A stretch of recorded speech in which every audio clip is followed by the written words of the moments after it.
what we have here is evidence that the topology of the world is not the topology that we ordinarily see.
Separated by a certain distance. We walk across a room and we think, well, we've left the far wall of the room behind us and so forth.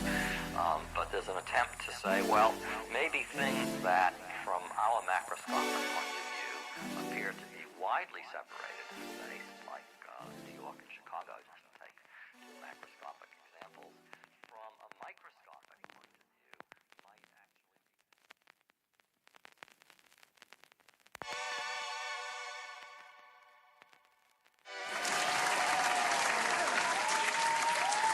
What we have here is evidence that the topology of the world is not the topology that we ordinarily see.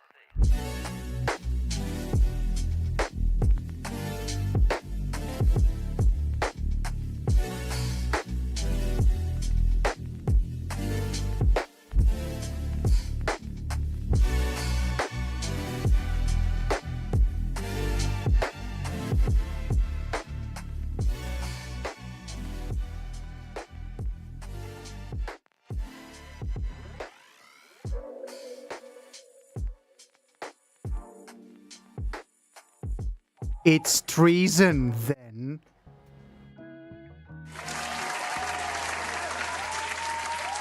Where the fuck am I, by the way? Oh, I'm nowhere. Hi, my ching chung chung no signal. Why am I not? Hold up. Oh shit, the the capture card is not. The capture card cable is not hooked up. Well, that was anticlimactic. One sec. But hey, but at least there. I did it.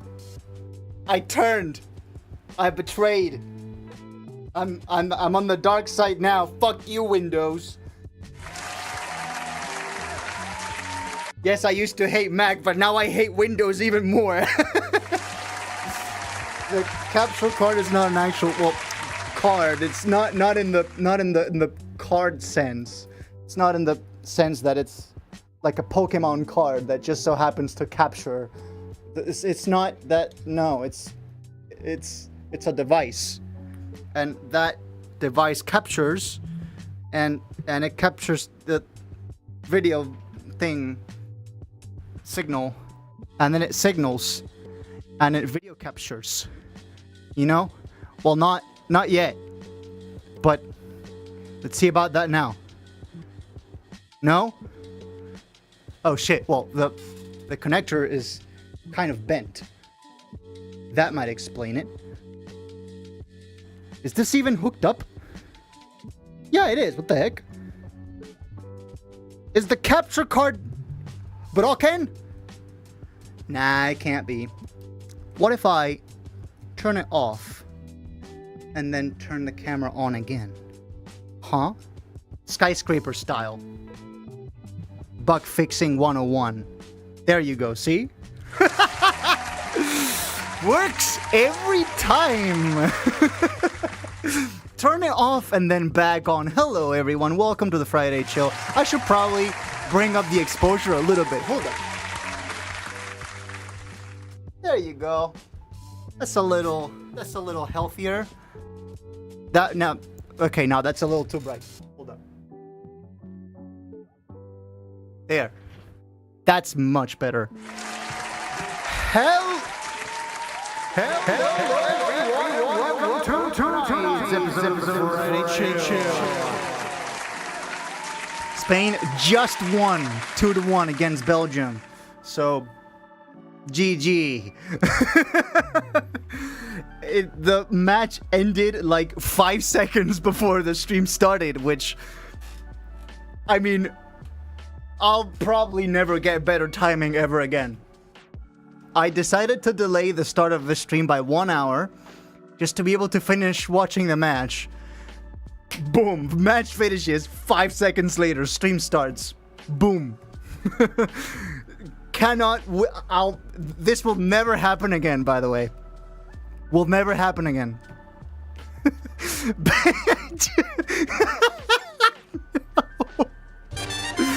No. I'm not reading that.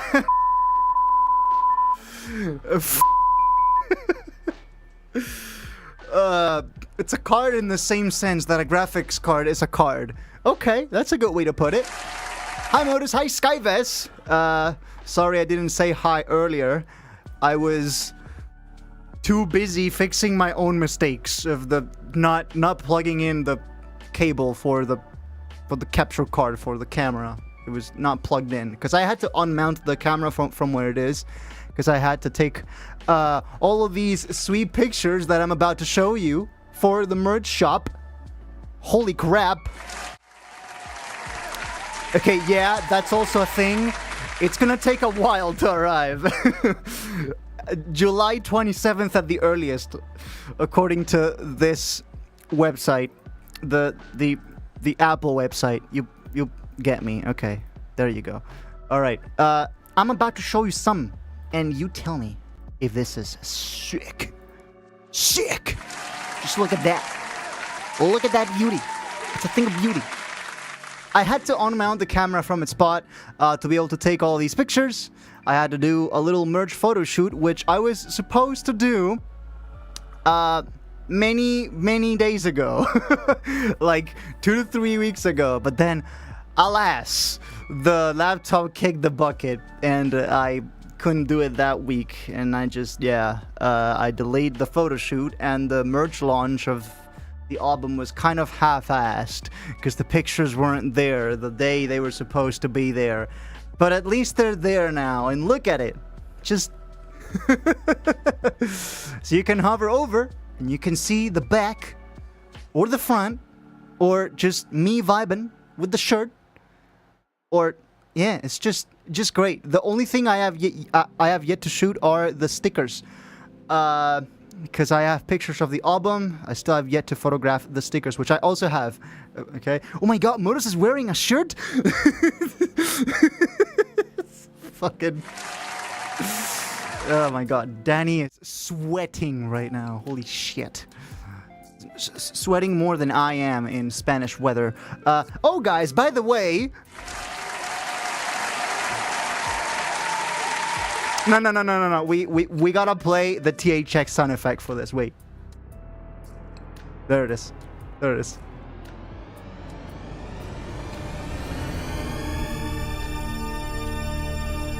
It's real, boys! Regnum Ultra CD is real. And I have yet to unwrap it. I was saving it for the stream. We're gonna unwrap it live. So yeah, Regnum Ultra CD is real. It's now gonna join my official collection of 2. The other one being the NYP CD. So I have the NYP CD, and now I have the Regnum Ultra CD, which, by the way, the backside just with the human logo, and then how the cover art, the symbols are what spells Regnum Ultra, so there didn't need to be any text. It's just nice and clean, and the cover art from me and Opal, and yeah, just just sick. This is amazing. This is childhood dreams, okay? Let's unwrap it. That THX sound is my childhood. My childhood is the entirety of the Panzer Dragoon 2 soundtrack. But I've yapped about that enough on the stream, so I'm not gonna bother you with it again. It's your art in physical form. Yeah, Opal, how you feel about this? Please focus. There you go. Hocus pocus focus. You can go get this right now at immod.us/physical. Is this water fresh? Oh my god, it's fresh. It's fresh water. It's cool water.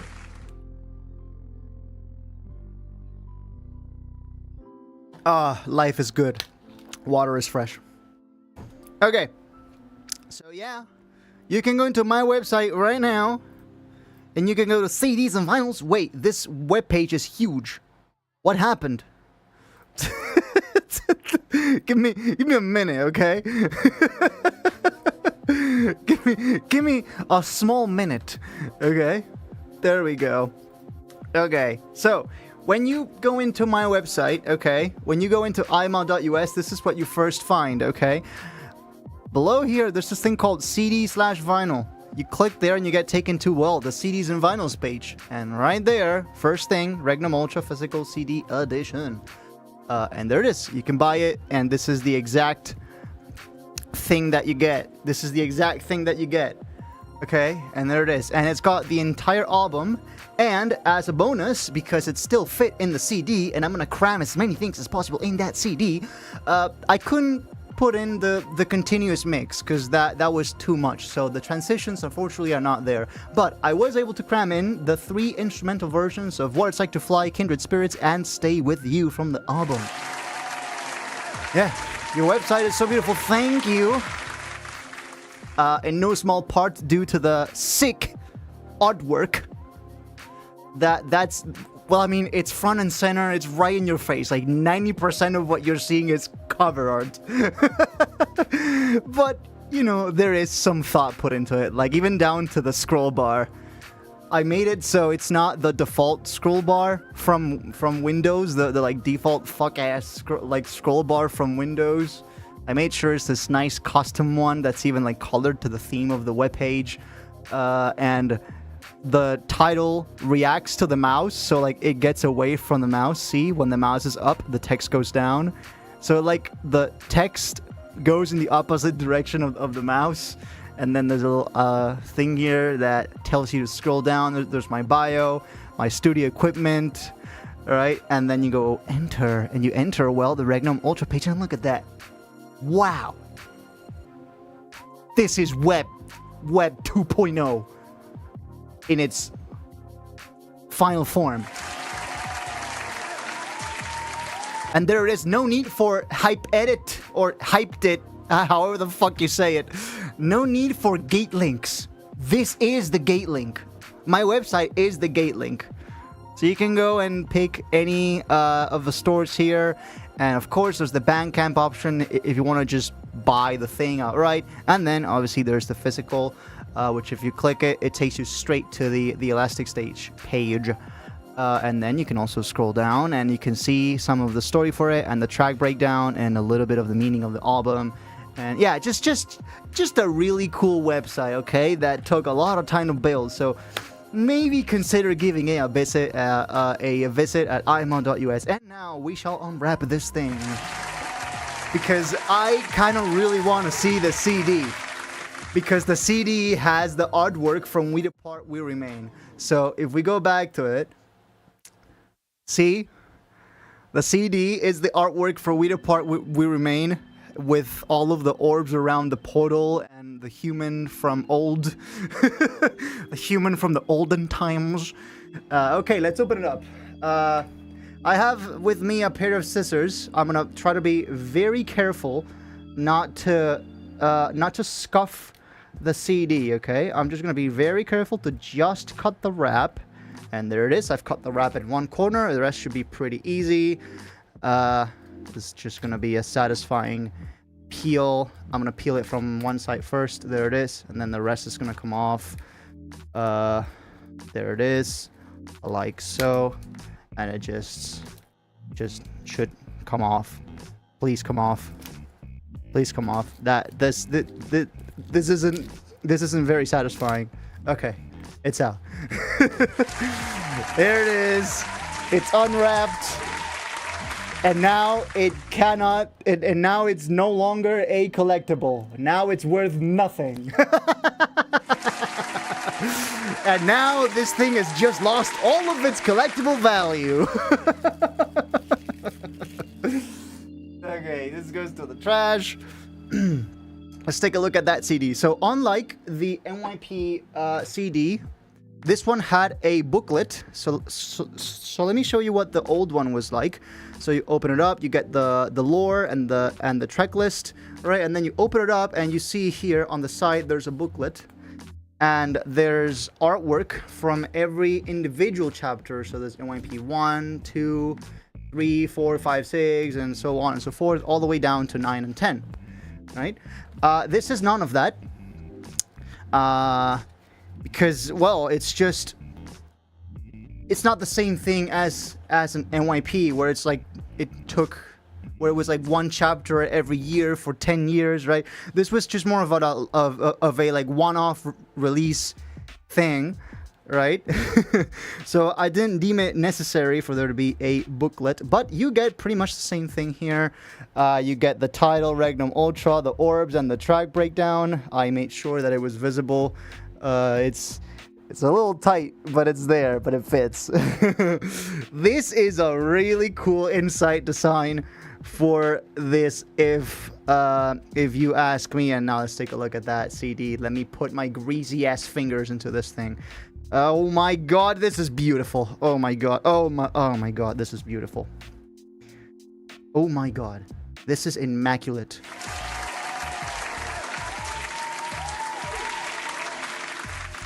This is immaculate. Look at this thing. Imagine putting this CD on like one of those like CD players where the lid is translucent and you can see the CD spin. Imagine all of the like rainbow colored orbs spinning and like merging into one seamless rainbow. I just have that mental image and I kind of really want to see it now, but last I checked, I don't have any CD players with a translucent lid. So, yeah.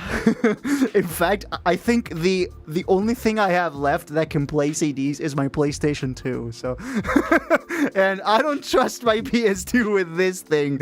So, yeah. For now, it's just gonna be there. It's just gonna sit on my shelf until I can find. Until I can start thinking about buying something other than the new laptop, which was pretty expensive. But so once I've recovered most, if not all, of the costs for that, I can start thinking on buying all the stuff.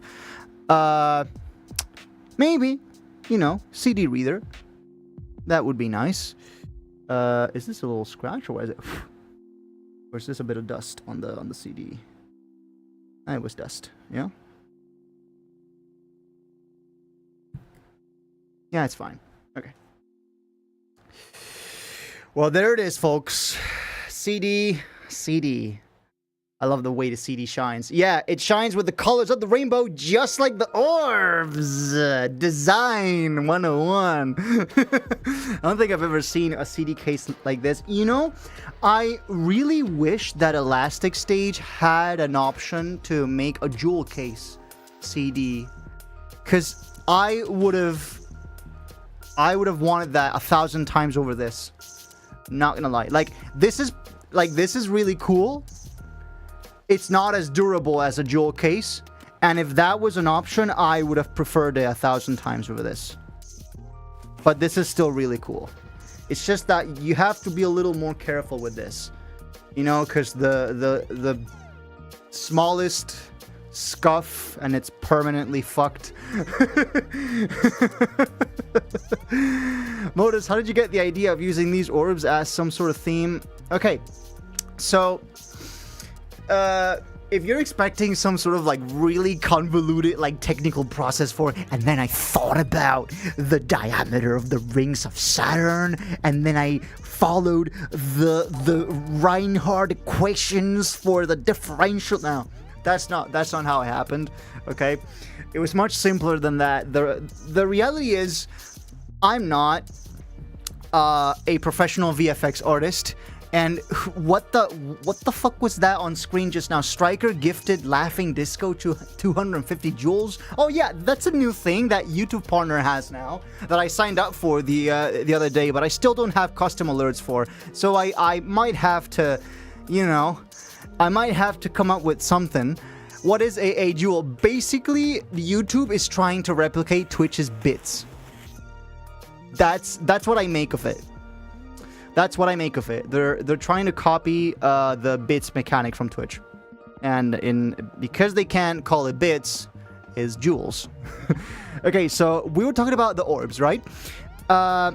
So I'm not a professional VFX artist, right? And when I have to design an artwork, when I have to do any sort of visual effects, when I have to do an animation for the album, for example, for NYP, anything that requires 3D rendering, I have to think about my limitations and what can I do and what can't I do, right? That has informed a lot of my design choices over the years. For example, I rarely ever use actual like textures for materials. The material for the humans is glass, is just glass, so it has no texture. And that has, so my limitations as a very amateur VFX artist have sort of shaped my design language over the years, right? So in reality, like at the core, the reason the humans are made of glass, have this glassy material in my visual work, it's because I wasn't really liking I couldn't really get it to look good with just textures. Like, I wasn't really liking how it was looking, and so I just went, okay, rainbow reflections and shiny and bloom and glare and right, and like little shiny and that turned out to be a pretty cool choice, pretty unique choice. Have all of your characters be made of like glassy and reflection materials, right? Paul, when the refractive index is greater than 1. Yeah. And so when the time came to design the Regnum Ultra cover art, I thought about okay, so first of all, the story is the humans have just defeated the protocol and they're about to step into a brand new universe of their creation. They're basically at the wheel of what happens in this world now. They're basically the creator. They have effectively become the creator of the of this new world, of the realm beyond, right? And the songs from the album, they're structured as sort of like steps toward a realization, which is you don't need the truth to be whole, is the final realization of the humans, and kind of the goal of the album is to realize that you have to move on from your past, from your mistakes. Memories and experiences matter more over the material, right? And you don't need to hoard all of this knowledge of the universe that you just took from the protocol, right? You just acquired the truth. You have all of the knowledge you could ever ask for. You realize you don't need it, right? You don't need the truth to be whole. So what you do is you spread it to the universe. And that's what you see in the final frontier, with the strands spreading across the universe, right? The story of open sourcing the truth. Pretty much. Pretty much. And so each song, right up until the final frontier, which is the final orb, right? Because it's the final realization is the final orb. Each song starting from warped up. So the album starts with the humans actually creating the universe, right? And using the truth to spawn all of these orbs. Next, they need to create time So, primum temporis, which is a slightly half-invented Latin expression for the beginning of time. So primum temporis means the beginning of time. So first they create space, then they create time, and then they go and then they start going into all of this like journey of realization, right? So starting from Warped Up Beyond All Recognition, which is the first orb, right up until the final frontier, they're all like steps, like character evolution steps. And so I thought, okay, let's interpret them as worlds. It's like worlds within this new universe, or like realms or dimensions, right? So sort of how in the Neo Protocol series we had like the humans world, and then we had the and then we had the astral realm, and we had these different like worlds and dimensions to this whole universe, right? More or less the same here, just that they're a little bit more defined, right? So there's like one world, one realm, one orb per each track, right up until the final frontier. And so I went, okay, how do I describe, like, how do I visually portray these worlds, right? I thought about several ways. I thought of portals. I thought of just like less defined. So like picture a like soup of nebulae, right? And each nebula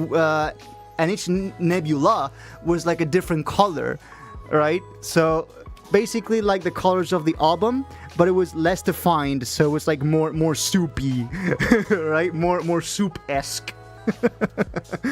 But then I eventually just decided against that, and I went for the orbs, because a sphere, you don't even have to model a sphere, you can just insert a sphere because it's part of the like default materials in any 3D modeling software, right?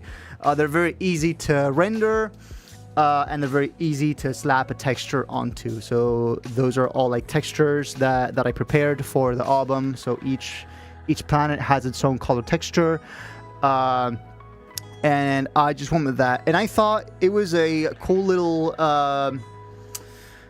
design to have the orbs surround the human, because with the nebulae it wouldn't have been as clear, right? The whole like soup where each region of the cover art was a different color, it wasn't driving the point across as much. Like this is just very clear. It's the humans at the core, right? The humans at the center, and all of these feelings, all of these emotions, all of these like steps to their journey around them, right? And in the outer like region, in the outer space, there's Regnum Ultra spelled in Pigpen cipher, right? So that was the rationale for it. So A, it was easy, like technically speaking, and B, it just made sense story-wise to have each cornerstone of the human's like internal evolution as a character in Regnum Ultra just be its own separate world.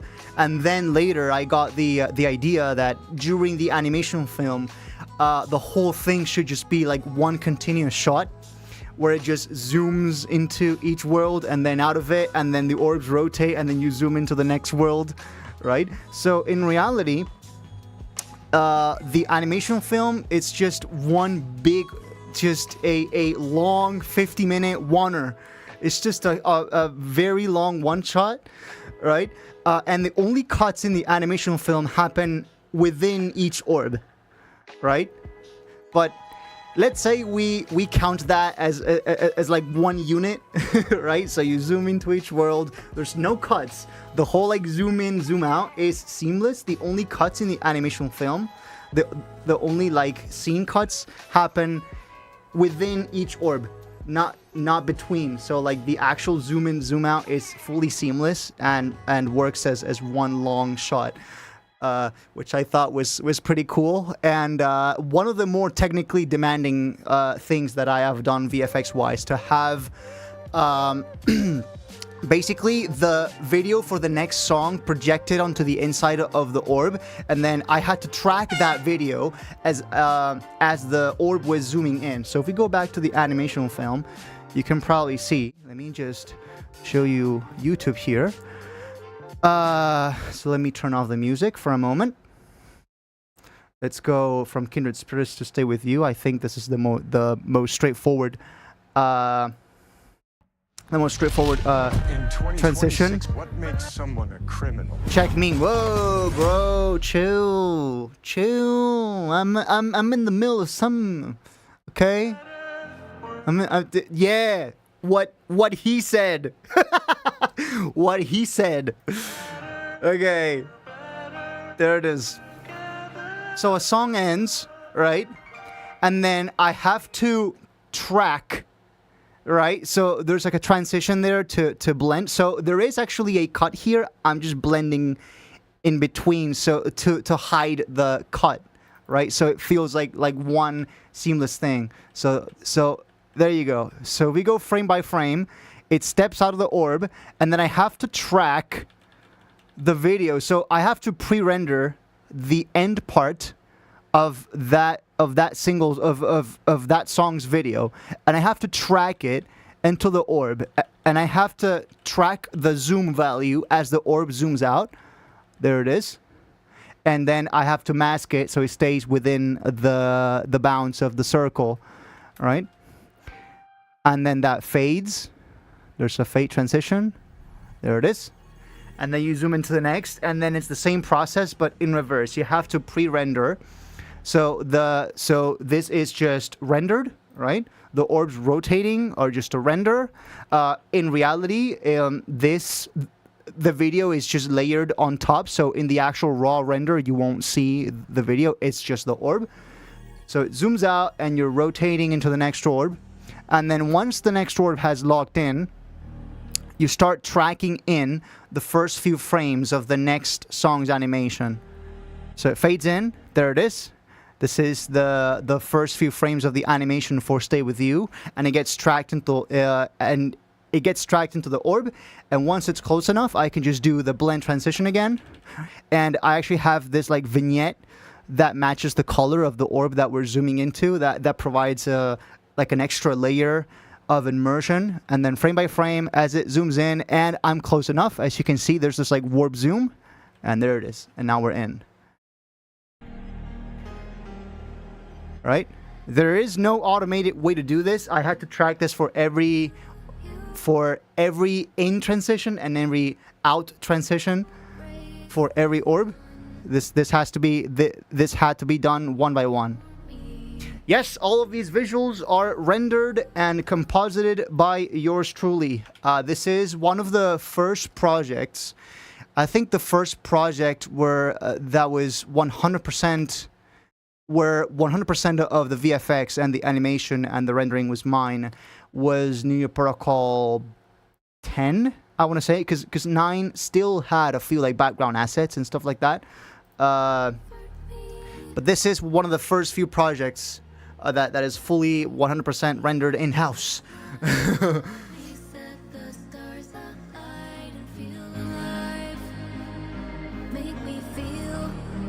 And then, as you can see, as you'll see pretty soon,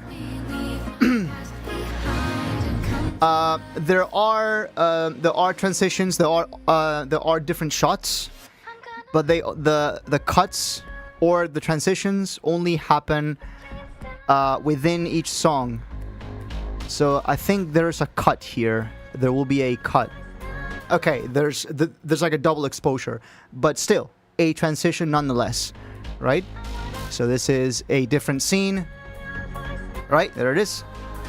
But this only really happens within each orb. So when you actually zoom out and you zoom in, right? This like technically all counts as one long sequence, right? And even the transitions where there was more stuff going on, like for the Final Frontier where everything goes dark, right? The stars are there, the render is there, there it is, right? So there are some lighting changes, but it's still all the same. The orb opens. This one actually has a bit of a like white halo. I put that there. And then it zooms in, seamless. There you go. And the next set of animations for that song are there, right? There are many more cuts than you can actually see. There are lots of hidden cuts in this thing that I tried to engineer in to keep the feel of immersion while allowing me to break down the renders so I could render it in smaller chunks, right? So if one render crashed, I didn't have to re-render the whole thing. Gotta give props to the cameraman just flying in and out of planets. I don't know if this was intentional, but the scroll bar on Mac is the liquid glass look. This was not intentional. So the scroll bar on my website, in order to change it from the default the default Windows scroll bar, it's just a bit of CSS code at the end of the CSS file on my website. Maybe in Mac that gets overridden with the liquid glass thing, but it's still gonna look pretty nonetheless. I just wanted to get rid of that fuck ass Windows scroll bar. So, okay, what's all the fuzz in the meme channel? Regnum Ultra Balls Origins. Oh no. Oh no. Oh no. Okay. Here we go. Do we watch this? 1 minute and 25 seconds. Here it goes. I'm gonna zoom in a little bit. Here it goes. I hope this isn't copyrighted. I hope the music here isn't copyrighted. Oh, it's so copyrighted. It's gonna be so copyrighted. Oh my god. I'm gonna have to mute this. Put some other music in the meantime. Perfect. Bejeweled Twist music.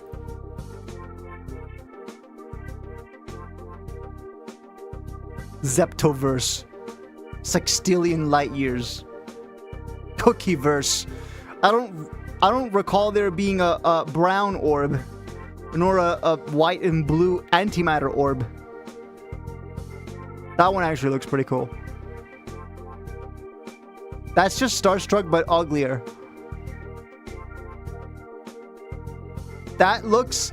This looks like the ground plane on the Sonic the Hedgehog bonus stages. You know, the ones where you have to like run around in like a square grid, like collecting orbs.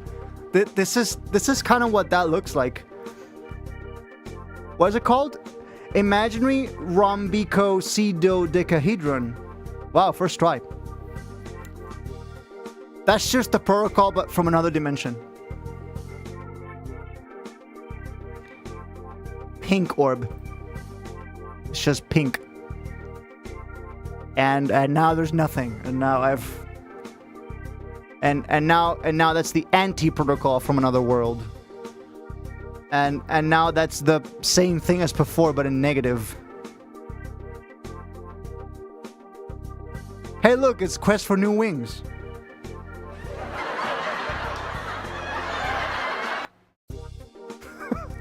And that's not even an orb now. That's just Starstruck, but uglier again. And now it's the cosmic. What was it called? The cosmic microwave background. And that's just Kindred Spirits. And now it's pink again. Well, sort of. There you go.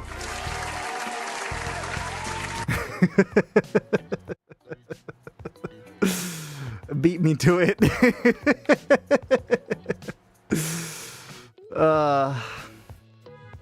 Okay. What else? What else we got? We opened Regnum Ultra. By the way, go buy it, guys. imo.us/physical. And also all of my merch now finally has product photos. It's shop.imo.us, so you can access now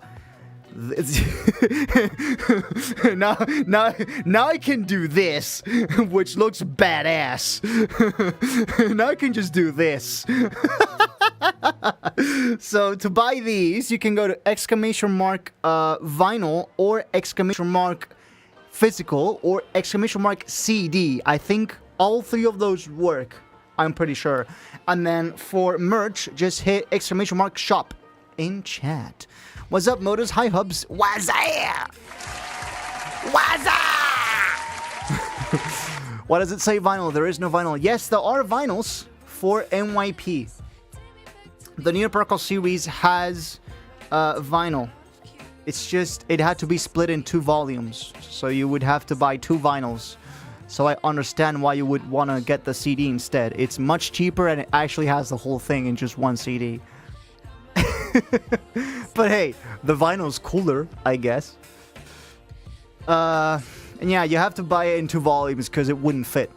Because a vinyl can only hold, I think it was like 45 minutes of total runtime. And the New Perkle series is like over an hour.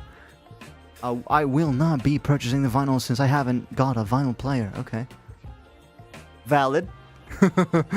Can we get custom movie globes of the... What? What is a movie globe? This is not backed up by any modern day physics. This is the fat rat, not copyrighted. Okay. Thanks for pointing it out. I was still terrified.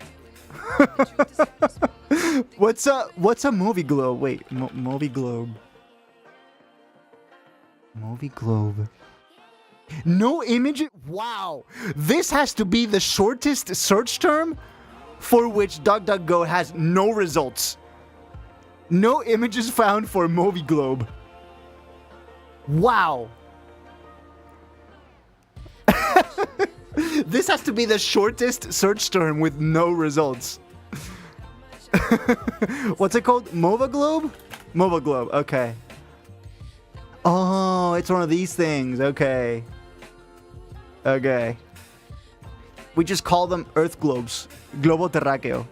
That's what we call them here. Well, the terráqueo part would mean Earth.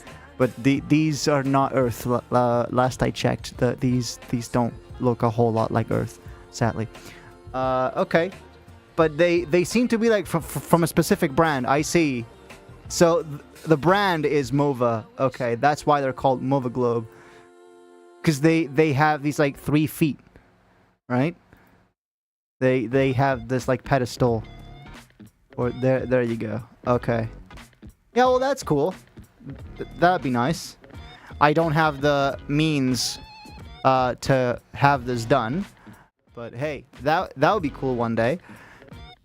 Wait, do I have a thing on the macro? Oh yeah, I do. Why am I not using that? I should use the macro pad more on the Friday chill specifically. Contact Nova right now, bro. We'll keep 100% of the revenue, and DuckDuckGo be tweaking sometimes. I don't mind it. As long as it's not Google. I don't fucking care. As long as it ain't Google. Do you crawl the entire internet yourself and use Elasticsearch or something like that? What? Oh, what do you mean you self-host your own search engine? SearXNG. What? SearXNG. What is this? Oh, SearchNG, I see. Search without being tracked. Free internet meta search engine which aggregates results from up to 279 search services. Users are neither tracked nor profiled. SearchNG can be used over Tor for online anonymity. So is this like basically offloading the searching part to your computer? Is that what I'm like that's what I'm making of this? So this is basically the search part. Yes, pretty much. I see. I see. I see. So it's basically like you configure some sort of server, and then your server handles the searching, not some random place. I see. Hey, Modus, I'm at a pizza place. What do you want? I literally just had pizza, dude. I think my tummy is a little full. on that regard, I just had a barbecue sauce pizza and one that had ham, cheese, and tomato sauce. So basically, your run-of-the-mill marguerite. I can help you set it up if you want on your new MacBook. I'm good. I'm good. DuckDuckGo is just fine for me. I don't really need to. I'm good. Okay. Thing is, I do like tinkering, right? And I do like having my own like little tools to like do stuff, and like just I like being at that level of like fiddling, right? But there is a certain limit for me where like it just becomes too inconvenient or it's just too much hassle, and I would like to be able to still focus somewhat on doing work, on getting music done, right? Like running streams and all that, and I just want things to be as frictionless as possible. So there is some level of tinkering that I'm willing to do just to be able to not have to rely on all of these like big tech companies that are like hungry for your information, right? But there's a point where it's just like diminishing returns, if you know what I mean. It's just you spend all this work to get like 1% more privacy, right? It's just just you know, just not being tracked with ads or cookies or scripts, having random browser fingerprinting. I'm good with that, right? I don't need to use Tor to watch YouTube, right? So yeah, I'm good. I'm good. Gotta go. All right, Spock. All right, Alice. Have a good one. Enjoy. See you around. Maybe see you for feedback either tomorrow or Sunday. I have yet to decide. Probably, maybe Sunday. Who knows? I just today recovered all the photos and videos from my 3DS. Some of them are cursed. Brother. You should have seen my... I think I have my 3DS pictures. I backed them all up. I backed them all up from my original aqua blue 3DS.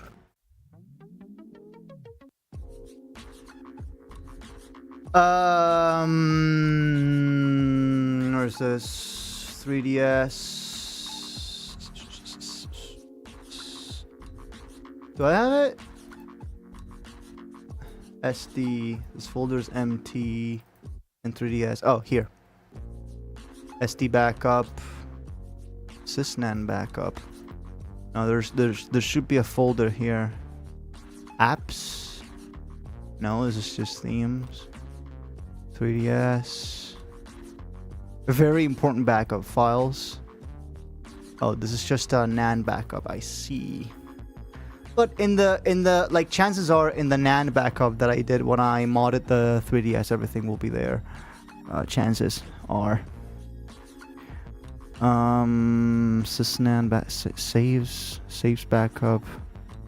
Sysnan backup.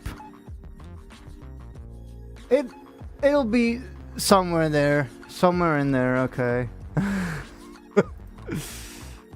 Okay, I do have pictures from my sister's 2DS somehow.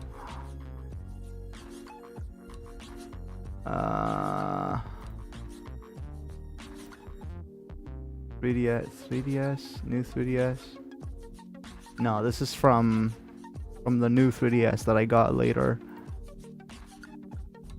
SD. They'll be somewhere in there. Sure, whatever.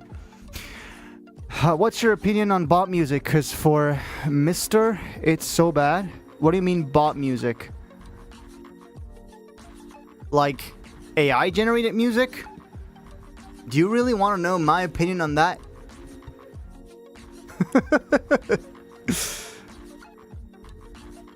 How does it not take 15 exabytes to have the contents of every search engine on your computer? It's probably not hosting... It's probably not hosting all of the content. It's just doing the search query. So it's just using your computer's raw power to do. So it's the search query is being processed on your computer. So it uses your computer's resources to handle a search query. Yeah. AI generated music? Suno can go play in traffic. It can eat my entire ass. You hear me, Mikey Shulman? You hear me, Mikey Shulman? You're shitty, your fuck ass. Can't fucking sound design for shit. And that's a fact. Okay. Rant over. We're good now. Oh, I think I know where the pictures might be actually. I used to there it is, found it. Yeah, because I hosted my pictures on a separate folder. It wasn't the folder that I hosted all of the like 3DS like tools on. The 3DS photos are actually in my photos folder. You know, where my phone's photos and my camera's photos are as well. There's a folder for the 3DS. I have screenshots of a little bit of everything, honestly. Let me see if these are even like legal to show. If I can even show these, you know. Wow, look at this. I think I can show this one. Boys. All right, give me a minute. This is a picture that I took with my 3DS sometime in the early 2010s. All right, here goes. Blast from the past, baby. What date is this? Can I see? July of 2014. Legal as in it doesn't have pictures of me or a family member, you know. Things like that. I have a picture of a like Charizard doll here. Wait. Look for one for the same executable. This is a little like Charizard like figurine. And I just random shit. Do you guys want to see what this very room used to look like 12 years ago?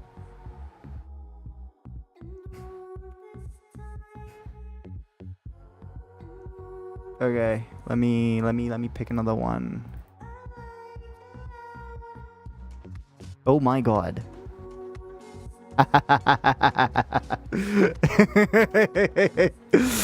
Oh shit. Look at this. Look at this, brother. You see this?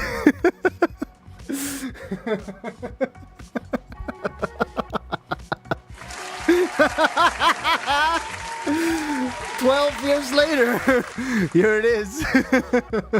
I'm still the same dumb fuck that wears this shit. Look at me with the greatest speaker system on planet Earth. That's my chair. Or my previous chair, an ancient artifact for sure. This was my school homework. There it is, and I have a bag of cookies there. And wait, that's my 3DS, but that's impossible. Then what was this picture taken with? Who shot this picture then? Cause my 3DS is right there. Who? What? What? What? What the heck? Who?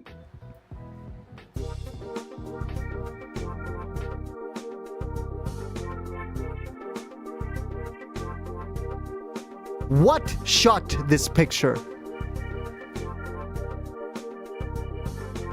What if I go into the properties and look at the EXIF metadata, if that's even... Oh, I see. Okay. I just checked the metadata.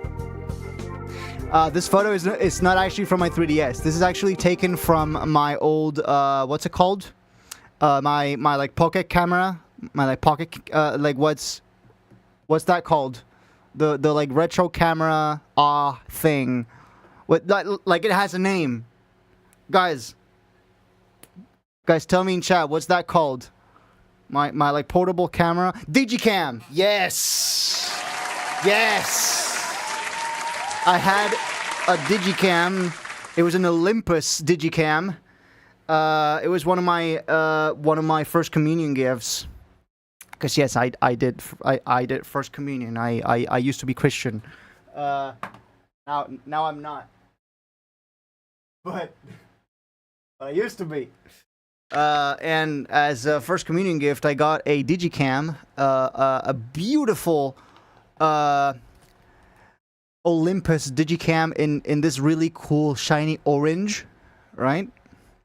And actually, very recently, I found out that the battery of that thing bulged, and I don't have a replacement. So that camera, as far as I know, is still functional, but I have no battery to use it with. So I'm cooked. It's this far away from being e-waste now. Unfortunate, but I shot a lot of pictures and I made a lot of memories with it, so it's still a win in my book, okay? It's still a win in my book. Shall we find some more pictures, huh?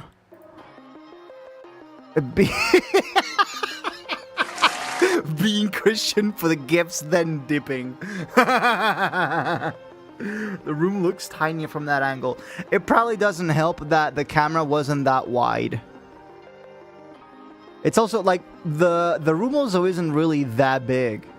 Like it's not that huge.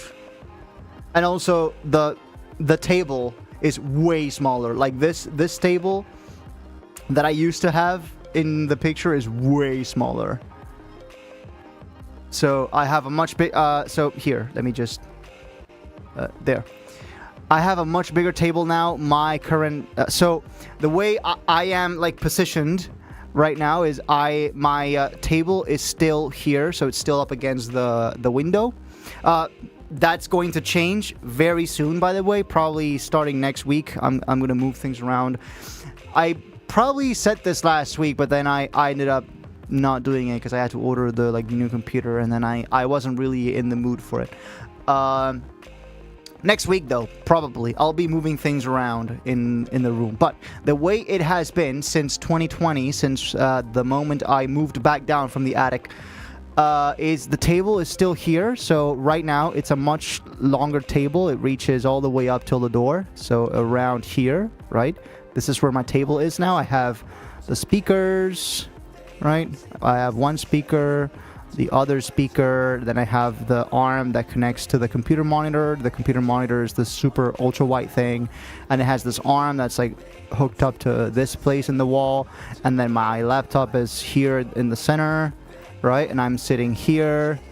I'm sitting here, and you know, it's sort of like that. This is right. This is where I am now, and then this is my old bed. I have a bigger bed now, and it's at the back of the room. So yeah, all of that has changed. This is the kind of picture that would get 1,000 upvotes on the Weird Core subreddit if you put a black square over the window and some slightly unsettling text just below it. It's the Pablo back rooms. It's the Pablo rooms. It's the Pablo rooms, everyone. By the way, that was way too loud. There. It's the Paul rooms. What the fuck is this? Oh, this is from like New Style Boutique. This is from my sister. Yeah, these are screenshots from New Style Boutique way back in the day. Wait, this is cool. You guys remember? You guys remember when I was ranting on the Discord server about Windows 11 updates not working properly and then Windows having to roll back the updates? Well, apparently it's not a new thing because it was still happening all the way back then with Windows. I think this is Windows 8 or Windows 8.1. Because this is July 2014, so it could not have been Windows 10 because that came out the following year. But yeah, it was always like this, boys. Windows was always broken. We just didn't know it.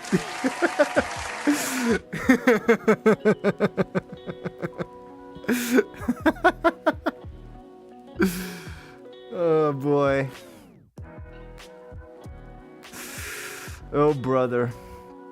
Classic Microsoft, of course. Of course.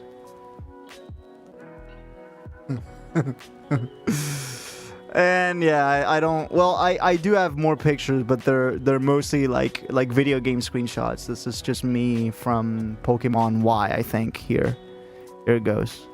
Yeah, these are just like screenshots that I was taking like during gameplay, you know, and all that. So there it goes. It was me in Pokemon Y, my first playthrough. Yeah, just weird random shit. Let's go back to like enough about me. Let's talk about you. Everything past Windows 7 has been a nightmare. Windows 8.1 was actually sorta kind of pretty stable, like pretty cool. It had its moments, but still, you know, cool. All right, classic Microsoft. Looks like a Babcias bedroom in Poland. Podlaskie Voivodeship. What? In 2005? I would like to be, but I would like you to explain that. Outdated ass car, but they're cool. Would you rather drive a new car when you have those badass things? Would you rather drive the new cars that can't fucking stop complaining about like their like electronic shit and how you have to pay subscriptions to have heated seats? and how you have to and how your car can like break down, or how your car can track the way you drive, so it forwards that to the insurance company, so it then raises your rates. That's not fiction, by the way. That's actually happening right now. I tell you, like, real life is just becoming a real life Black Mirror episode. Real life is just a Black Mirror episode now. I sent one of my 3DS photos in lobby. I am seeing, yeah, this is what's it called? 3DS Core. Babshia is a Polish babushka, grandma. Podlaskie is a province. Dude, if only we had Sky in chat. She would be able to tell us exactly what that meant. Bro got a soda in the backpack. Oh man. So yeah, it's just, for example, I still drive a fully manual car. I still drive a naturally aspirated car. No electric shit, just fuel. Okay, the future, like if you ask me, the future is probably synthetic fuel. Synthetic, fully sustainable fuel is probably the way to go. Because manual, fuel-powered cars are just better. They complain less. They give you more control. Because I don't know if you know, but electric cars, they have so many like driver aid systems that it kind of feels like you have less control. like there are like driver aid systems that are like to help you stay on the lane. Brother, if you can't stay on the lane, you shouldn't fucking be on the road. That's just the way I see it. If you can't fucking like keep the wheel straight, brother, you probably shouldn't be on the road, right? And then there's the thing that if you want to, like, if you do some sort of movement, like I have heard experiences from people with electric cars where the car just like suddenly steers because it wrongly detected some like obstacle on the road, and the car wanted to swerve, right, without them having any control over that. Like, what the fuck, dude? Brother, let me handle the thing. Also, by the way, I don't know if you know, but in order for you to get electric cars, those electric cars still have to be built. And those electric cars use batteries. Can you take a guess what they use to build those electric batteries? That's right, they still use fossil fuels to build the batteries into an electric car. So what the fuck's the point? So what the fuck's the point? You know? What do you mean the car wanted to swerve? To swerve, I control you. I own. Yeah, not electric cars. You don't own the electric car. The company owns the electric car. You'll own nothing and be happy. That kind of shit. And I have also heard reports from people like they're standing at a traffic light. They're standing in a red light, right? And the car detected that, it's like for some reason the car wrongly detected that you were trying to park, and it activated the like assisted parking mode and just backed up, and the car backed up in the middle of a red light and it hit the car from behind. So yeah, brother. I don't know how much of that is true, but I don't want to have to deal with that. I want to have full control of what I do. Look, it's pretty similar to how I want to of how I want to handle how I want to approach music production. I'll touch every last little thing. I like to leave very little up to chance. I like to leave very little up to like random accidents. I like to be able to have as granular of a control as possible, just to like reassure me, to like give me that assurance that I am the one in control of what I do, right? And if I fuck up, it's my fault, right? No one else's, right? And if I don't fuck up, then it shouldn't be something else that fucks up for me, but then it's my fault. Am I making sense? Paul, I am in control modus. I roll a dice 2 times to decide the time signature of my newest rhythm track. Yeah, no, it's just... And especially when you're on the road. Because, like, your car is basically a glorified killing machine. Right? You can go on the road right now, and whenever you're on the road, you run a risk, right? When you're driving, and especially when it's at fast speeds, and especially when there's road rage involved, right? And especially when the road is not safe, right? You run into all these risks, right?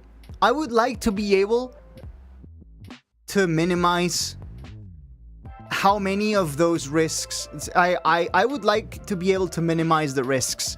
And I feel like hybrid and electric cars, in trying to minimize those risks, they create other new risks, right? And the benefits don't fully outweigh the disadvantages. So, yeah. It's just, yeah, like refueling is expensive, especially so nowadays. But then again, learn to fucking drive. And especially learn to drive economically. Learn to not fucking step on the pedal full throttle every time. That's not how cars work. That's not how your car wants to be driven. Okay? You and your car is like a symbiosis. You gotta work together. You gotta be one with the car. Right? and you gotta feel the car, and you gotta feel the throttle on the pedal, and just right. The solution isn't always to step on it. You know, sometimes just accelerate slowly, let it run, right? Just like say when you're at the end of a straight and you're approaching a turn, instead of rushing to the turn, then like fully like then like smashing the brakes, which is what I see a lot of people do. Like 99% of people, they'll just rush to the turn and then smash the brakes like they're on a circuit. Bro, you're not racing. This isn't the racetrack. Okay? So why not just let go of the throttle pedal like a few hundred meters ahead of the turn? You just let go of the accelerator of the throttle pedal and you just let the car ride and let the engine brake do the braking for you. By the way, all of the time that the car is riding along, right? When the car is coasting, right? The entire time the car is coasting, the fuel consumption is 0. Okay? Did you guys know that? When your car is coasting, the fuel consumption is 0. So whenever you are on a say like downward like ramp, for example, like you're like sliding down a like downward thing. Instead of rushing to the end, just let go and let the car accelerate on its own. You can't really just let a car go like a bike, pretty much. And the fuel consumption again is 0. And because you are in no rush, right? If you're in a rush, then the problem is you, not the car. Then you're the problem for the, right, and not the car, right? You just let go of the throttle. You let it coast for a few hundred meters. You save on fuel.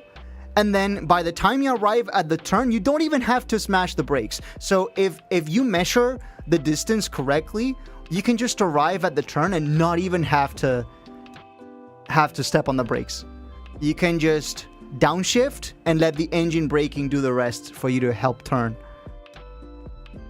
Just right? So there are turns where I don't even need to hit the brakes. And whenever I see a car heading into a turn and the brake lights from behind don't turn on, I say, that guy's a pro. That guy knows how to drive the car. I really don't understand how cars work at all. Dude, I used to not be afraid, but like I didn't really think that driving cars, that like being able to drive was gonna be like that life-changing for me, right? So I kind of put it off for many years. Like when I became able, when I became of age, 18 years that is here, right? That's the age when you can like start training for the driver's license. But I put it off for several years, and I only started going to driving school when I was like 22, 23, something like that. I got my driver's license at the end of 2024. So yeah, I've only been driving for like just over a year and a half, right? But yeah, it's very liberating. It gives you a lot of independence, for sure. Just being able to like go places on your own without having to depend on anyone, you know, that's cool. But then, yeah, there's just, I see, when you're on the road, you truly see you see people for their real selves. Turn lights, what the fuck are those? Yields, they're side quests, they're optional, bro. Turn lights are for decoration, yields are optional, they're side quests. Nobody fucking cares about you. If you're going 110 kph in a 90 kph zone, they'll still like blow the horn at you because you're going too slow for them. Those are the kind of people you're gonna have to deal with on the road. Right? And I'm told it's not even that bad in Spain. Like there are parts of the world, and including the US, where it's even worse. I don't want to imagine that. I was under the impression that here it was pretty bad, but no, there's actually many places where it's way worse. Road rage. You know? The only car accident that I ever had was someone skipping the yield sign and hitting my car on the side because of it. So it wasn't even my fault. So, yeah.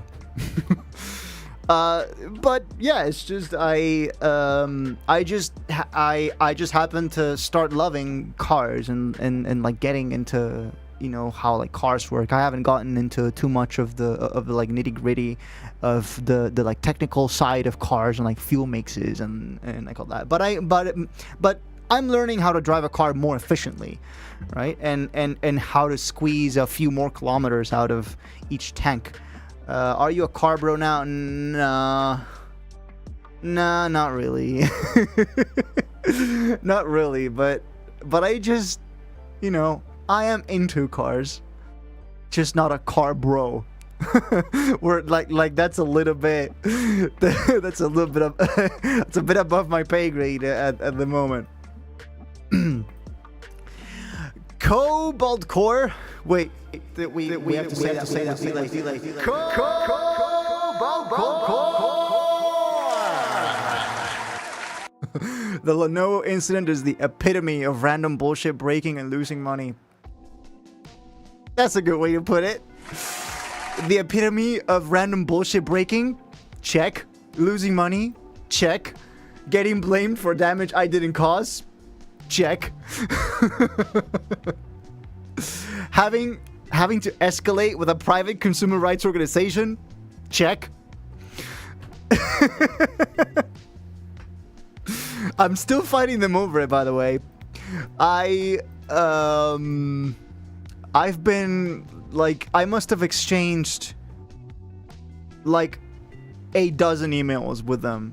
Like, not even exaggerating. Like, 10 to 12 emails with them. Like, the like, total conversation of us arguing back and forth that I didn't cause the damage. Yeah, but if you open the laptop, it still counts as manipulation. But I didn't break the laptop. The laptop broke during normal functioning of the laptop, which is covered under warranty. Yeah, but you opened it, so it's still manipulation. It's, that's a lot of checks, but soon you'll checkmate him. I'm not that optimistic, not gonna lie. Like, yeah, I still have resources at my disposal, namely the consumer rights escalation thing. But when Lenovo tells you to solve it, so when Lenovo basically just washes their hands and they're like, you talk it over with the repair lab, and then the repair lab is like, you go talk it over with Lenovo. What?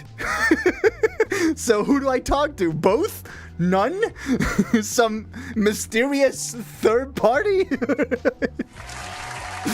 So, like, Lenovo wants me to talk it through with the repair lab. So Lenovo wants nothing to do with it, and they're telling me to, like, instead resolve it with the repair lab. But the repair lab also wants none of it, and they want me to resolve it with Lenovo. So, yeah, very convenient read of the rules. Very convenient read of the warranty rules as well. Have I guys told you about the latest development? Well, I probably talked about it on the Discord server. I probably sent a voice memo about it on the Discord server, but I haven't told it here.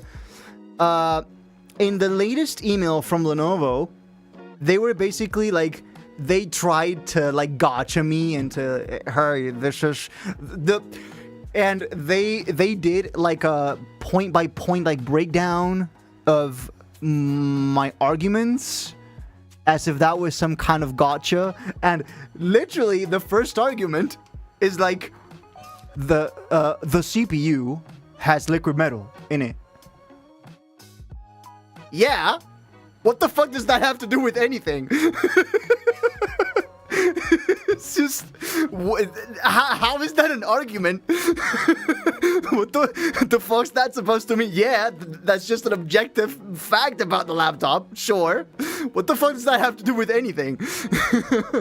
Second of all, they actually implied the CPU has transistors in it, therefore it's not covered under warranty.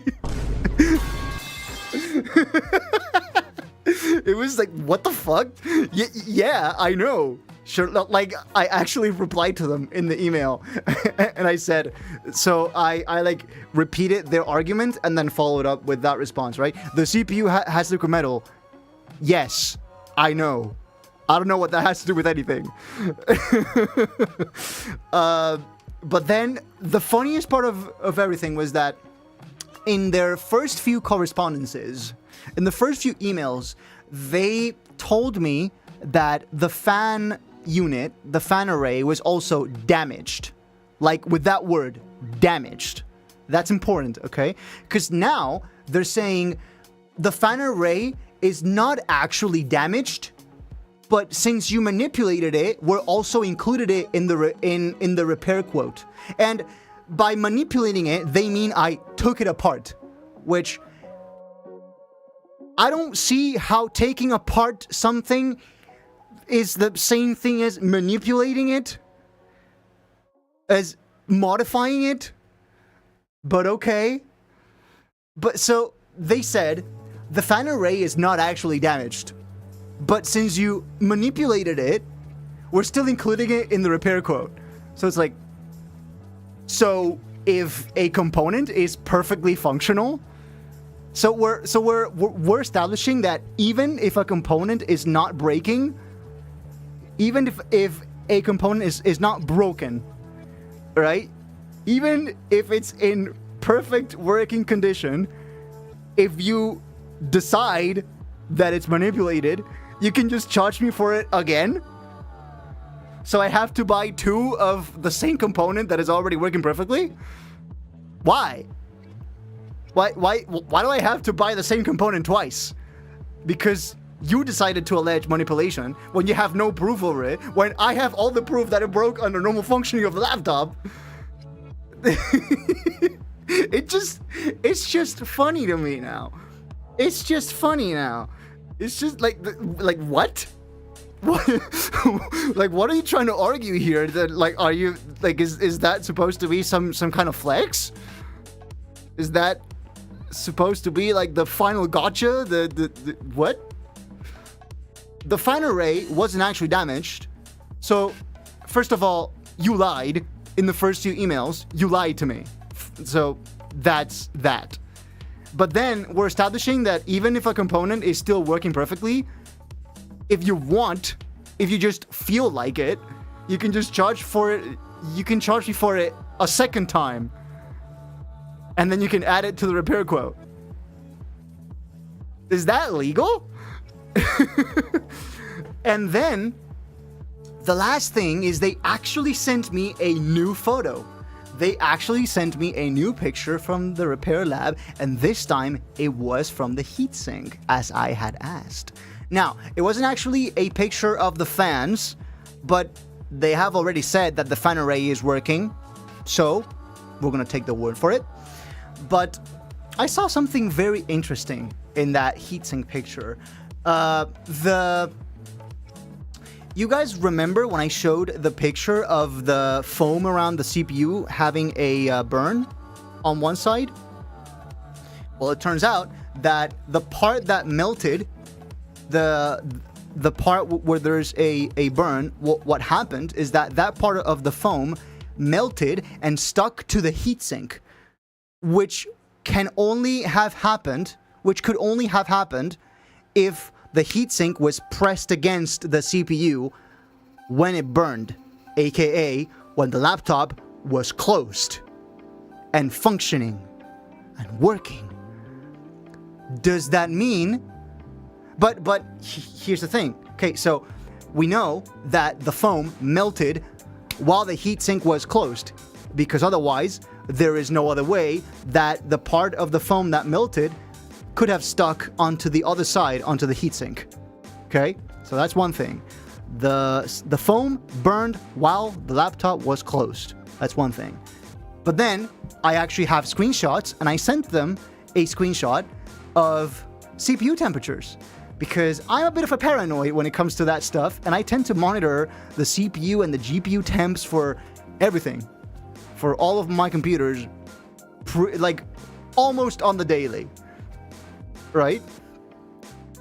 And I actually have pictures of every single core in the CPU being within normal operational within the normal operational limits of temperatures set by Lenovo. So, per Lenovo's own terms, the CPU was working normally. It wasn't overheating. The CPU was working within the accepted range of temperatures. But the foam still melted.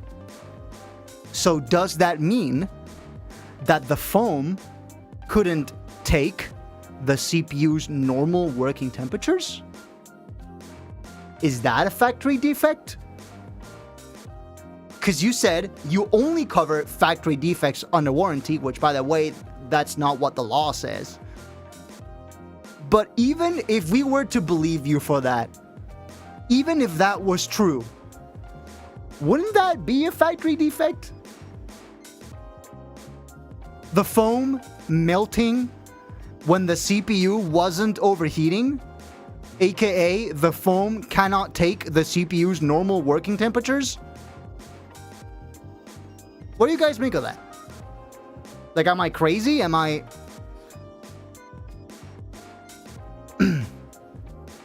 Go talk to your mom versus go talk to your dad. Yeah, except your mom says to go talk to your dad, and your dad says to go talk to your mom. Just had the best pizza of my life. What was the best pizza of my life? Oh yeah, the one in Lucca in Italy. Greatest pizza I've ever had. It was a very simple pizza. It was just an incredibly simple pizza. But I can only explain that flavor of it had an extra ingredient of love in that pizza. Love was an actual ingredient in that pizza, because it tasted like nothing else in the world.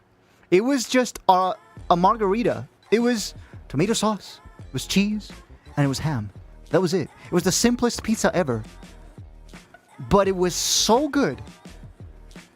Maybe it just comes down to the exact tomato sauce they used. Maybe it was some sort of like homemade tomato sauce. I don't know, but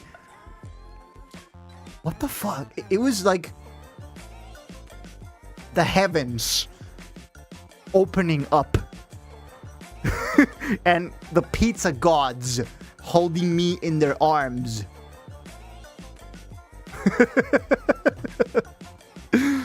Right? It was such a simple but absolutely amazing pizza. I'll never forget it. Has at least any headbanger to 1800s classical music before? Have I headbanged to 1800s classical music? Not headbanged, but there's a lot of like classical and romanticism music that I really like. one of my favorite pieces is a Nocturne by Chopin. You know, the most famous one.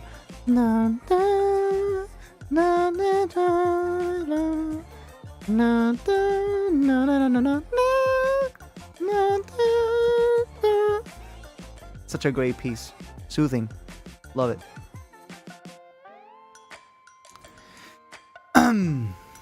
What else is cooking on the internet? People following me on SoundCloud, you are the ones. William Tell, okay. You like William Tell? That's cool.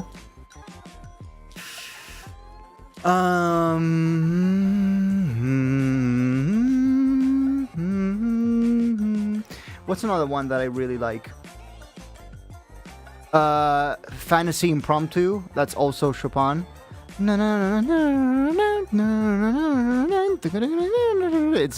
a lot harder to sing, but we got to play it. It's such a bop. Yeah, and I can imagine, especially when you're part of the performance, you know, that's like even more special. It's one thing to like it, but then to A, hear it in person, and B, actually get to perform it. You know, there's like deeper levels of appreciation. For sure. So yeah, 2 Chopin pieces, and there's probably a few more over there that I'm very fond of, but right now I can't really pinpoint them. Can't really remember the name. But yeah. Maybe if I can't remember them, I'm not as fond of them. You know. maybe that's just a sign that I don't actually dig them that much. I actually realized at the beginning of Moonlight Sonata, part 3 can transition into Fantasy Impromptu. You can probably find all sorts of, like, with classical music, it's so much easier to transition into everything because you don't really have the limitation of tempo. Like, tempo is such a different concept in EDM versus classical music. How you approach tempo, how you approach the feeling of the feeling of like timing, right? It's a lot more freeform in classical music, whereas in EDM it's just metronome, like it's just an objective metronome that you have to follow, right? With classical, you can be a lot more like expressive and freeform with that tempo. You can like really like warp it and stretch it around as you express yourself. So it lends itself to a lot more options when you're trying to like transition, because you don't really have to lock yourself to that element of tempo, right? You can just figure something out without having to worry about that. Ethereal Workshop from MSM, and you should remix it. Whoa, they're getting a little trigger happy there. Feels like your style. Just because it's my style doesn't mean I have to remix it. I feel like I should remix stuff I really like, and that makes sense for it to be remixed. Am I explaining myself? Like, some things I probably could remix it, but it doesn't really make a lot of sense, or it wouldn't really be official remix. It wouldn't really be official. It would be more of a bootleg, and that I would run into sorry about that. And I would run into copyright problems, all sorts of copyright issues. I would run into all sorts of problems with that. So I don't think I want to have to deal with that. Just remix what I feel like from artists in my circle or not, as long as I can, you know, secure the rights to like do it officially, and not have to worry about, you know, like content ID and then distributing it to Spotify and having it taken down and getting a strike or something because of that. It's just not something I want to deal with. Found a video of my brother playing Minecraft music on his tongue drum from my 3DS. That's a video and a half. Dude, I should...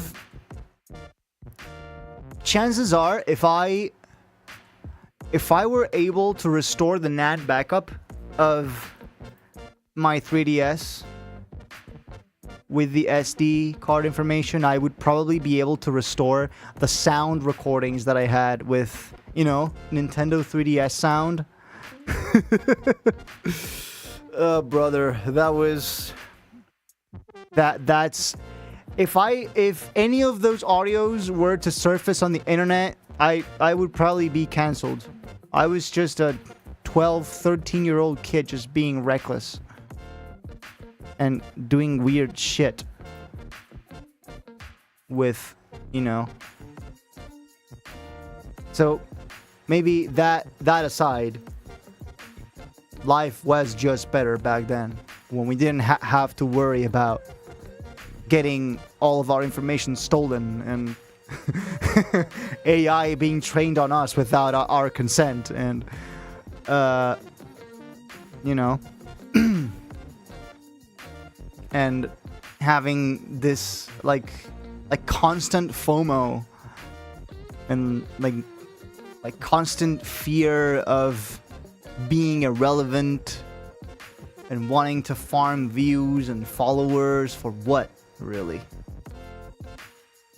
People to people is how you make contacts. But then again, I would need infinite money for that. And that's just not, you know, that's just not a possibility at the moment. It's just not something I can do on the regular, other than within Spain. You know, like every now and then, there's a Spain dubs. I'll go over to Madrid. I'll meet some cool people, meet some new artists, maybe make some new friends. You know, Luke the Soup makes good covers and remixes and remakes. Maybe after the stream, I'll check it out so I don't have to run into content ID here either. Yeah.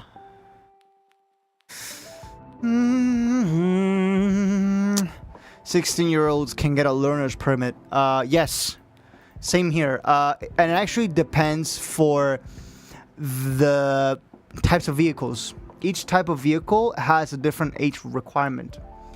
So here, the way it is that for most vehicles you have to be at least 18, but there's actually some smaller bikes that you actually only have to be 15 for. There is no such thing as a learner's permit for cars here. Like, you can't just like get a learner's permit and drive a car at 16. You have to be 18. There's no way around it, right? There's no such thing as a like early learner's permit for cars. That's just not a thing here. You have to be 18. But for smaller bikes, you can just get the driving license for the smaller bikes at 15, and those can only be used in town. Those can only be used in town, so you can't actually take them to the highway because they're actually not fast enough to be on the highway, because being on the highway requires a minimum speed, and those smaller bikes they can't reach that minimum speed, so they are prohibited from being on the highway, right? So that's why for like younger people, those are usually safer. And then there's, when it comes to motorbikes, there's actually there's 3 types of motorbike licenses here, like the actual motorbikes, right? there's A1, A2, and then A. So like just A, right? And they go in that order. So first you would get A1, then A2, then just A, right? So A1 is for smaller motorbikes, but they're not the smaller town-only bikes, right? They're small motorbikes that you can take into the highway. They go up to 125 cubic centimeters. So up until 125 cc, just like Mario Kart. so up until 125 cc, I think you can get those starting at 16. You can start studying for those at 16, I think. And then A2 is the like proper like size motorbike, right? And you can start studying for that at 18, same as the cars, right? So like A2 and B, which is the permit for the cars. I have the B license, right? And A2 is the large motorbike one. And then there are even larger motorbikes that require just a like plain A permit, which you can only get after you've had the A2 permit for about 2 years, I think it was. So you have to have A2 for 2 years, then you can start studying for plain A. Those are the like really big like motorbikes where you're just like right in them like this, like laying down like large ass motorbikes, you know, like Harley Davidson, that kind of shit. Those require plain A, and plain A you can only get after you've had A2 for 2 years. Then you can start studying for A. They don't give it to you automatically. So you have to study A2, wait for 2 years, then study for A. Or at least I think that's how it works. Then again, it has been 1.5 years since I've been to the driving school. Since I last went to driving school. But yeah. Completely forgot what the protocol's goal was. Why have me tell you when you can just rewatch the Neo Protocol full film? It's all there. You can just watch it. Boom, you know what the NYP series is all about. Provided you pay attention.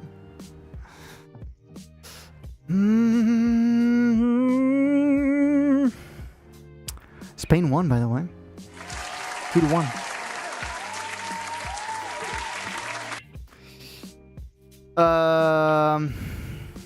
Criminal.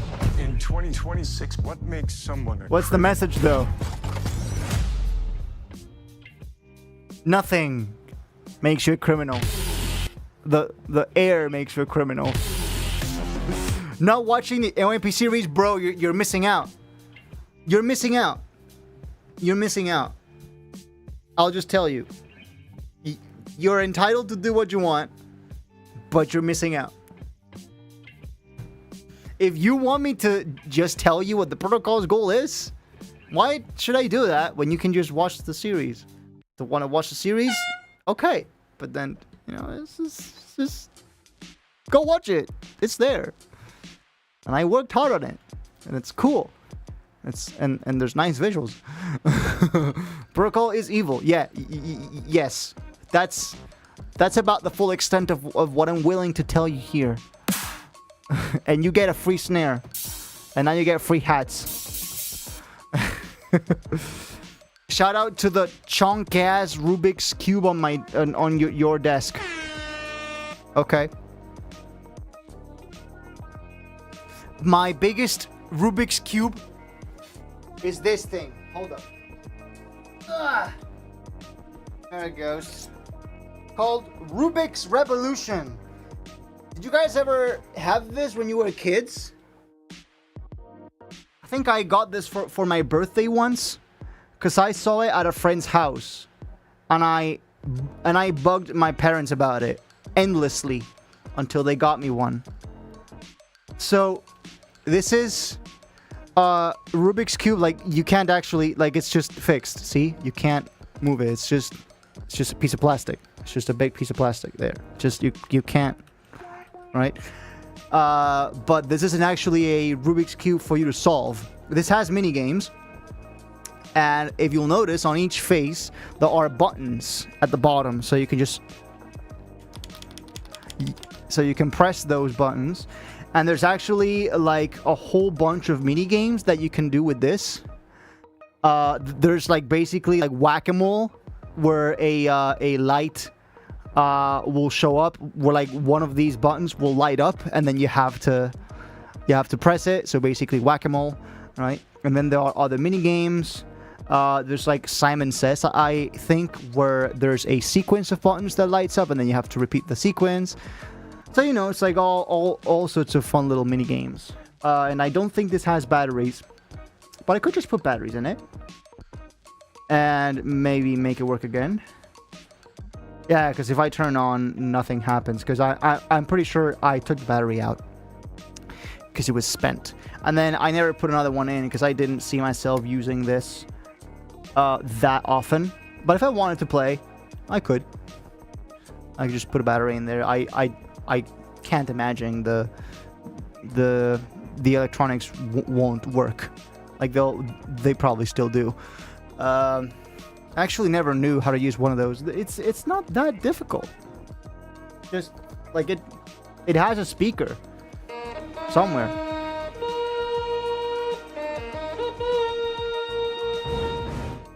Automatonk. Where's that? Do you still work, by the way? Oh brother. Oh boy. Oh, and it's glitching. This is dead. This is as good as dead, bro. I paid 60 euros for this thing. Holy fuck. And you just decided to wait to break in the least spectacular way possible. Jesus. The most fuck-ass way possible. I want to buy a face-turning octahedron since it got added to the WCS. And a face-turning octahedron? So is it like what, motorized inside? So it like turns on its own, or what's the gimmick there? So yeah, there's a speaker here. The speaker is there's a little like grid on the green face. Do you see that? There it is. There's a little grid. That's a speaker. It just tells you what the games are about. It's like press red for whack-a-mole, and like it just you press in, and the game starts. You know, it's like a pyraminx. I'm not a Rubik's Cube expert, so I don't really know what a pyraminx is. Oh, it's just a Rubik's Cube, but it's a pyramid. Oh. So, just a Rubik's pyramid. Because it's not a cube. Okay. But of course, we always have to put fancy names on things. The face-turning octahedron? Octahedron of knowledge. What was that? Like Coda of the Cosmos? The like Meme Man saga? Oh shit. The fuck is this, brother? It's got circles. What? FTO? Well, face turning octahedron, right? Whoa! Sick car, bro. That, not gonna lie, that actually looks kind of nice. Mitsubishi.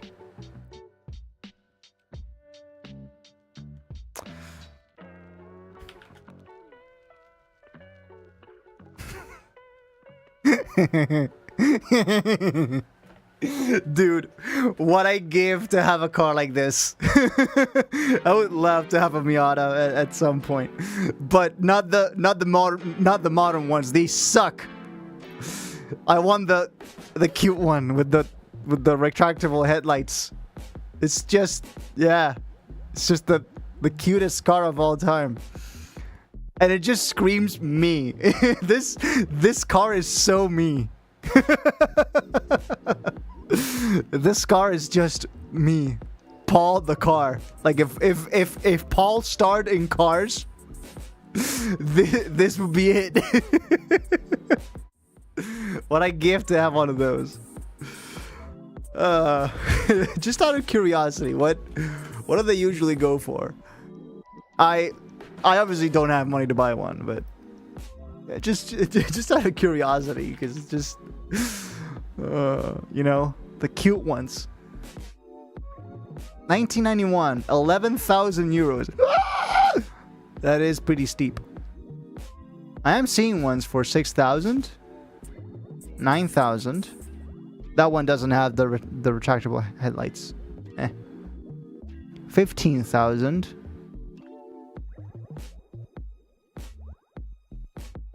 16. Oh shit, that's pretty steep.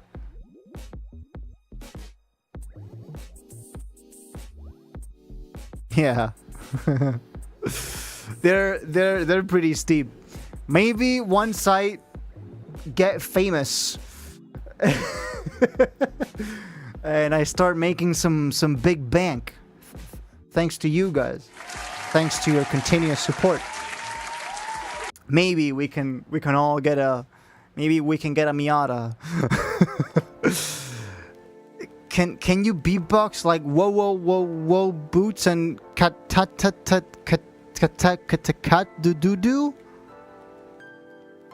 Okay, I just did that. Surely you're now you have to make a YouTube poop with that. Now it just has to happen. Now you have to make a YouTube poop with that. Whomst Deref sent me a WhatsApp message in midstream. Oh, okay. Yeah, okay. I can probably stop the AC now. It is getting a little cool in here. Good job. What do you mean good job?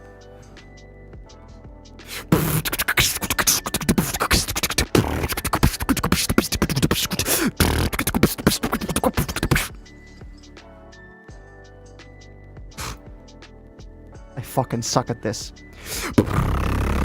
I do have a pretty sick sub bass though.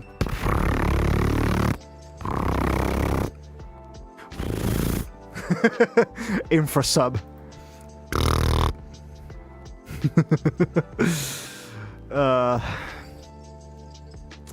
Bro just decided to go full Camellia.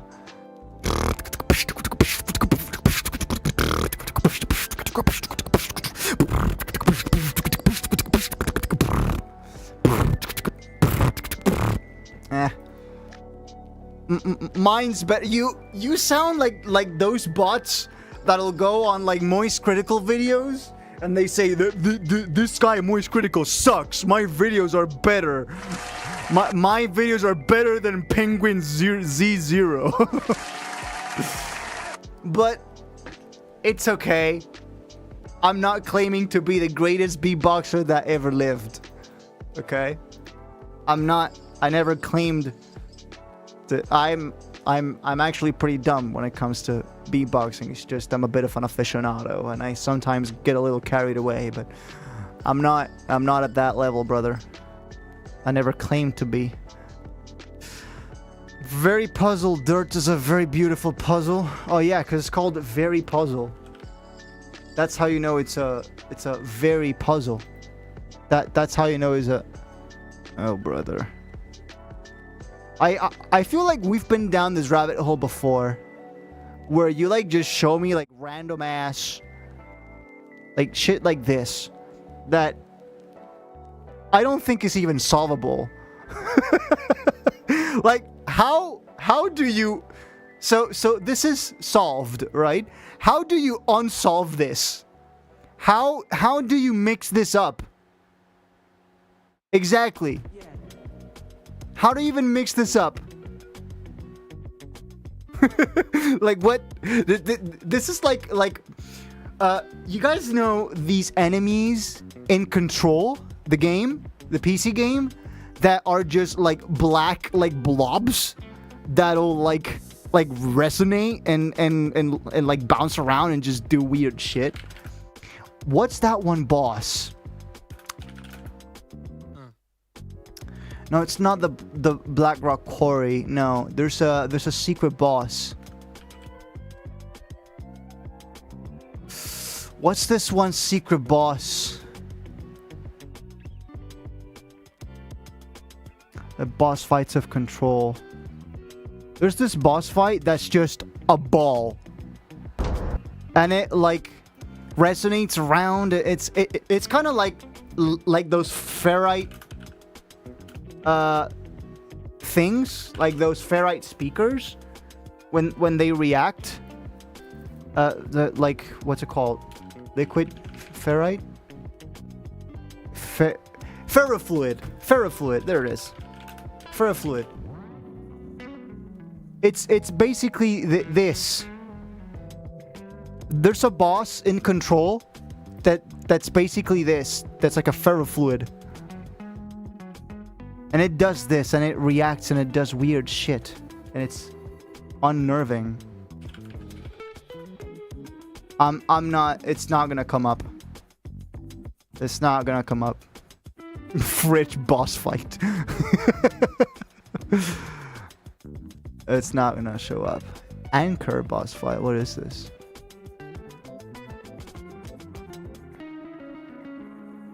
I don't even know what it is. It's probably not even a boss. It's like a like regular like room, and it's like a secret fight, but also not. It's kind of like this like middle boss thing. I don't know, man.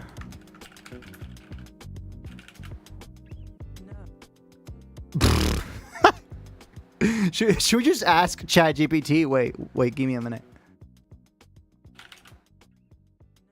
Burner account, hello. What's the boss in Control PC game that looks like a ferrofluid and it bounces around?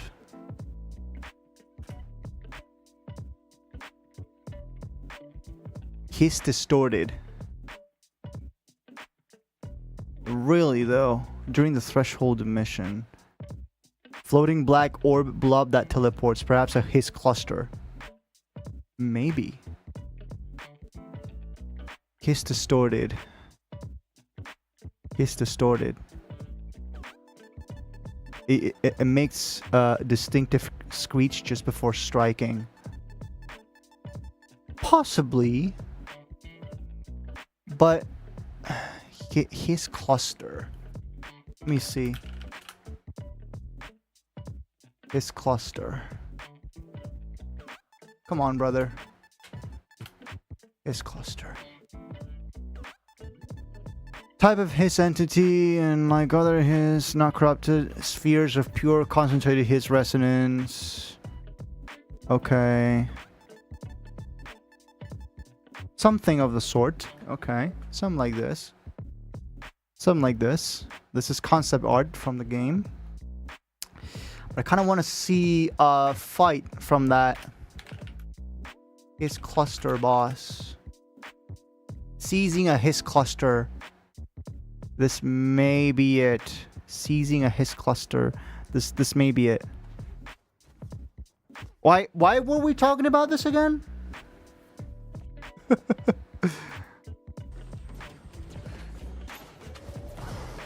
Why were we talking about this again?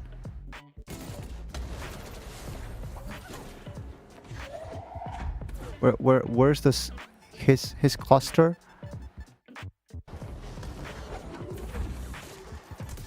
Oh, it's right there. It's just a kind of like invisible ball thing.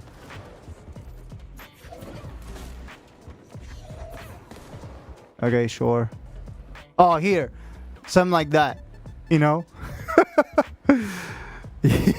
Yeah. When you mix it up, it just becomes that. It just becomes like a ferrofluid type shit. Stay with you. Stay with you, ball, boss. Is that Leliel?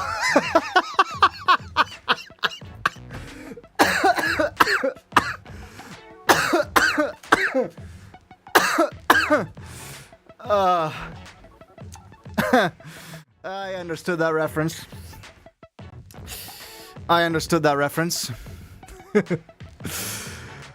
Ah.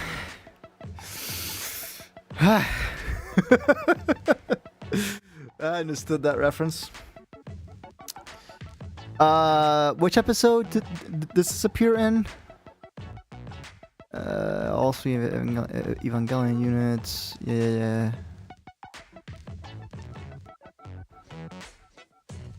Episode 16. Yes. Oh no, Modus is doing what? May I ask for the meaning of this? This is the very puzzle dirt the striker just sent in the Discord server. Oh my god. It's just a ball.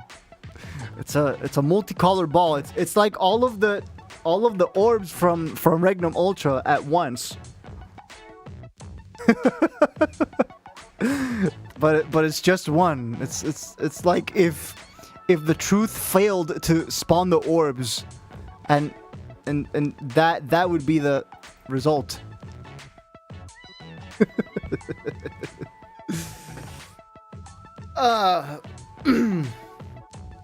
I think I'm just gonna call it a day here, boys. We started an hour late.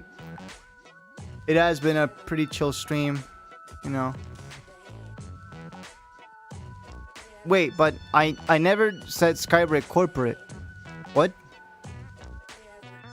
Conjoined twin orbs.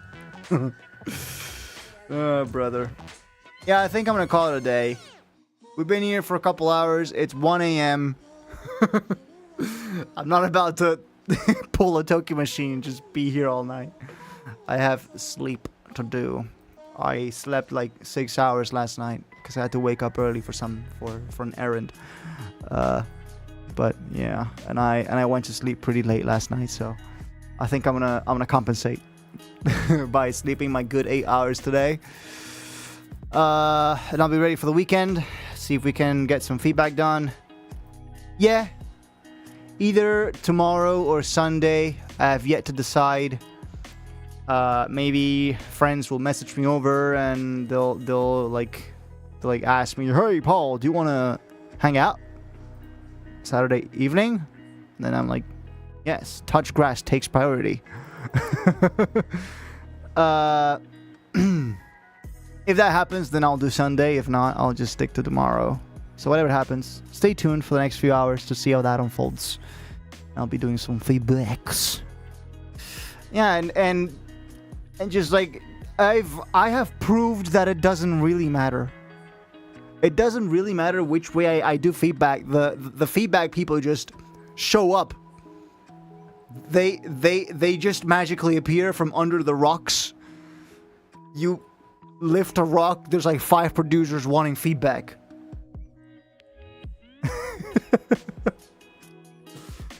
You know? Just remember that 7 a.m. in Animal Crossing New Horizons exists. I mean, yeah, because time is a thing. And if 7 a.m. is a thing in the real world, it probably is for time-based games. No? Or have you found a game that happens to warp time and space? Oh, the song. Oh, there's a song called 7 a.m. Sorry, I'm not that well versed in Animal Crossing. I never played that much Animal Crossing. It's the kind of thing where I tried it for a couple hours and then I didn't really see the appeal, at least for me. Like that kind of games just.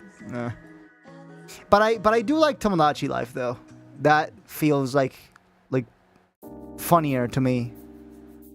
Yeah, it's just a more fun like pick up and play for like 5 minutes like type game.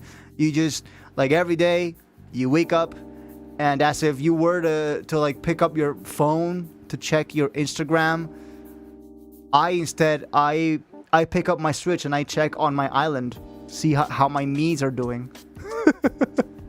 See how my fuck ass Miis are doing. Alright guys, it is decided. We're doing feedback this weekend again. And I'm gonna call it off for today. It was a pretty chill stream, but we got to do quite a few things. Spain won the match. Let's go. Now we're up against France. Tough rival for sure, but I mean, we've done it before. We got to unwrap, we got to open up the Regnum Ultra CD. You can buy it now. It's in my website, imo.us/physical, !physical in chat for that. And also, merch finally has product photos. !shop for that in chat. And yeah, that was it. Thank you guys for tuning in to the Friday Chill. I've been Paul, aka Modus. I'll see you guys this weekend for feedback. Stay tuned for when that happens. As always, until next time.